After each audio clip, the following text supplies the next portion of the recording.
I'm Alex. Join me with Aria in the latest podcast by Defense Report for a sharp, no-nonsense breakdowns of the latest in global defense news, military technology, and strategic developments.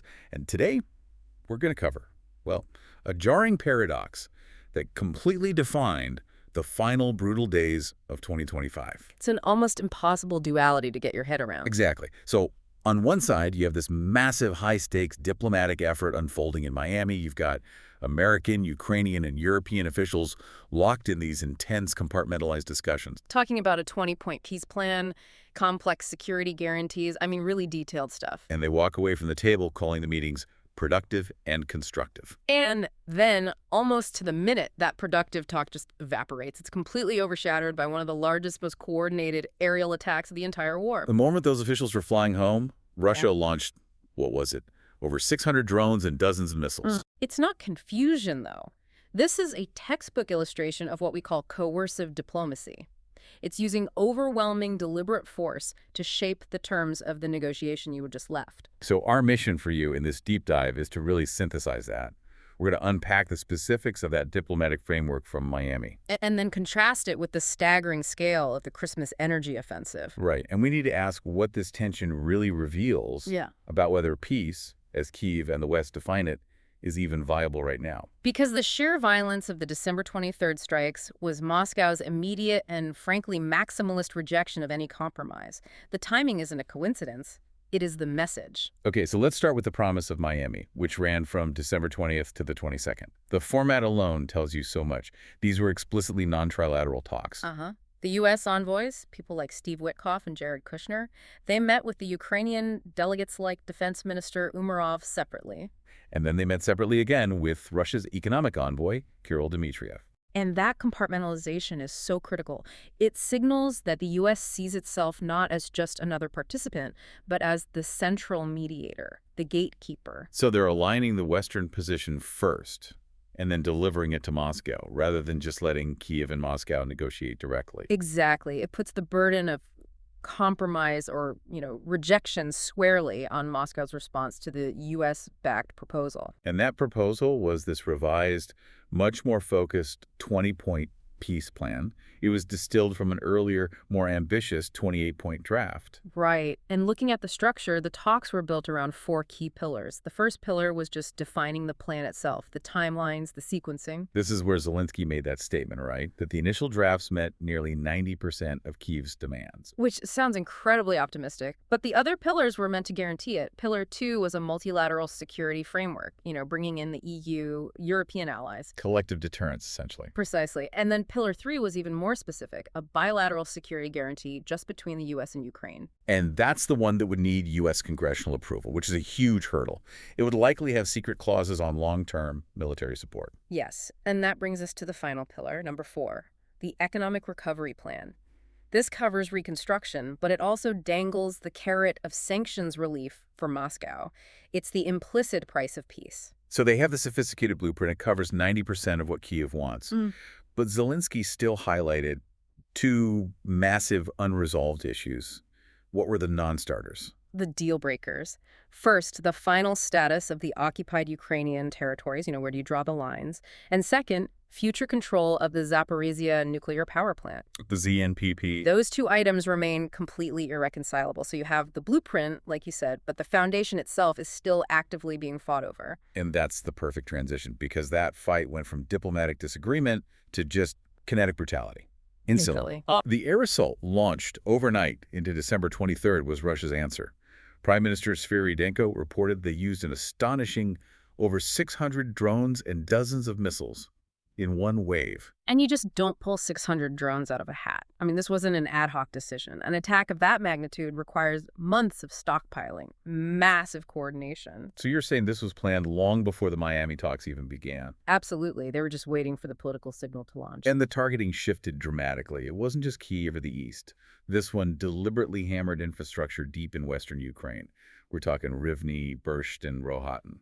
And that pivot to the west is pure strategy. By hitting those nodes, Moscow is trying to do 2 things. First, crush Ukraine's ability to stabilize its own national grid. Okay. But second, and maybe more importantly, they were trying to physically sever the energy links that connect Ukraine to Europe. It's a message to the EU. The immediate reaction shows it worked. Ukraine's energy ministry had to impose emergency power outages across Kyiv, Dnipropetrovsk, Cherkasy, just to stop a total grid collapse. And then you had Poland, a NATO member, scrambling its own jets and allied aircraft because these strikes near the border were seen as a direct threat to their airspace.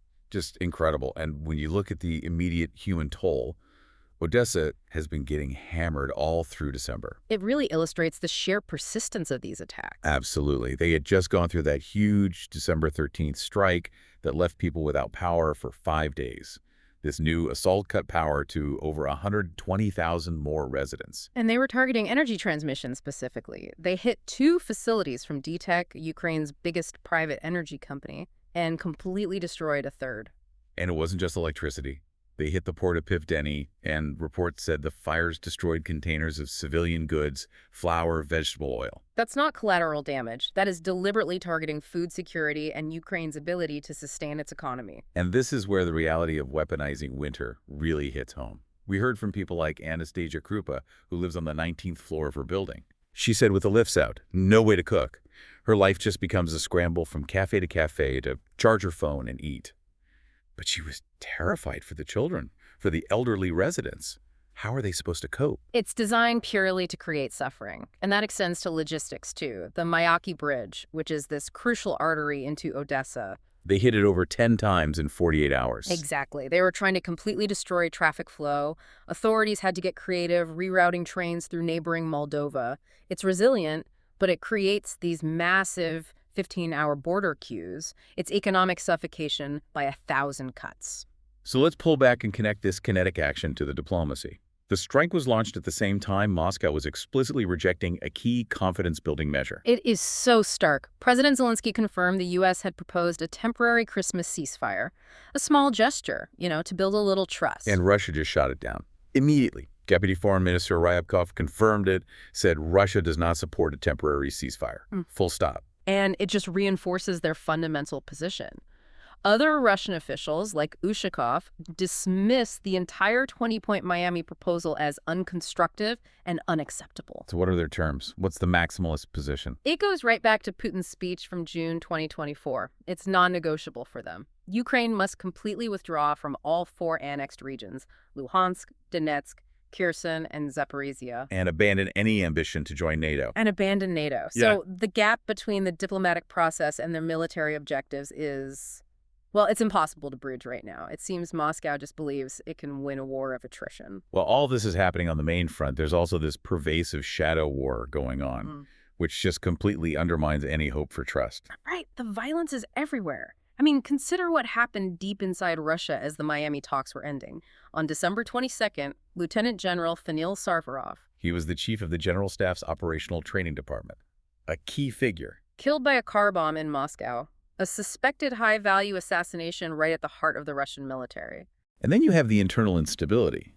The former leader of the Hispaniola Brigade, Stanislav Orlov, was killed in occupied Crimea, allegedly by Russia's own security services. These internal purges, these targeted killings, they show how deep the insecurity runs. It's a constant reminder that stability is an illusion, which of course impacts any peace talks. But maybe the most tragic action, the one that just underscores the whole strategy, happened right before the talks began. The Sumy Oblast incident. On December 20th, Russian forces illegally detained and forcibly removed around 50 civilians, including children, including the elderly, from the village of Hrabovsky. Just dragged them across the border into Russia. And that systematic violation of the civilian population, it just reveals the fundamental disregard for international law at the core of Moscow's strategy. It isn't just about energy grids, it's about making entire regions unlivable for Ukrainians. So what does this all mean for you as you're trying to process this?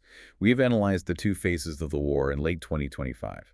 The conceptual promise of a 20-point diplomatic plan, contrasted immediately with the strategic reality of using over 600 drones to create a humanitarian collapse right before Christmas. The essential question remains, can the political consensus forged in Miami possibly withstand this constant, overwhelming kinetic pressure? I don't know. Moscow's strategy isn't just to win battles, it's to make the Ukrainian state itself non-viable. The path into 2026 will be defined by 2 things: the resilience of Ukraine's energy grid and the continued absolute unity of the Western coalition.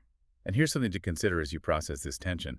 We talk about weaponizing winter, but reflect on the psychological strategy of striking during the run-up to Christmas. How does a nation sustain hope and functionality when the basic necessities of light and heat are systematically targeted at the moment of highest cultural and religious significance? That calculation, that psychological pressure, is the true depth of the strategy. It forces us to ask if a negotiated peace can ever genuinely begin if one side views the act of negotiation as simply a window to intensify their military objectives and break the opposing population's will. You've been listening to Defense Report by Alex and Aria, where we analyze the latest in military strategy, global defense, and advanced weaponry. Subscribe to Defense Reports, your go-to source for timely, in-depth military and defense reports. We'll catch you next time.